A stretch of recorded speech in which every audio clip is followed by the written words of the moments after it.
আপনি যেটা বললেন যে ক্যাটাগরির যে বিষয়টা বললেন 14+ বা 18+, এটার সাথে আমার ও বাচ্চাদের ওইটা সামঞ্জস্যপূর্ণ বলে মনে হয় না। বাচ্চাদের বিষয়টা হচ্ছে যে আপনি বা আমরা যারা আছি, প্যারেন্টস যারা আছে,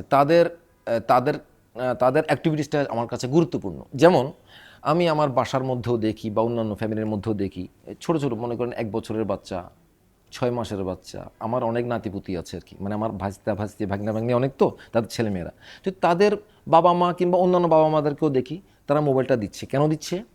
হয়তো কান্না করছে, কান্নাটা থামানোর জন্য দিচ্ছে, ভাত খাওয়াইতে হবে বা নাস্তা খাওয়াইতে হবে ওর জন্য দিচ্ছে, বিভিন্ন কারণে দিচ্ছে। আবার এই বাচ্চাটা 3 বছর 4 বছর পরে যখন পড়াশোনায় যাচ্ছে, তখন সে বাবা মাটাই বলছে যে আমার বাচ্চাটা জানেন একদম পড়াশোনা করতে চায় না, শুধু মোবাইল নিয়ে থাকে। এখন মোবাইলটা তো দিয়েছে আমি, রিমোটটা আমি তাকে কেন দিব? একটা প্যারেন্টিং বলতে যেটা বুঝাই, ওই প্যারেন্টিংটা তো আমাকে করতে হবে।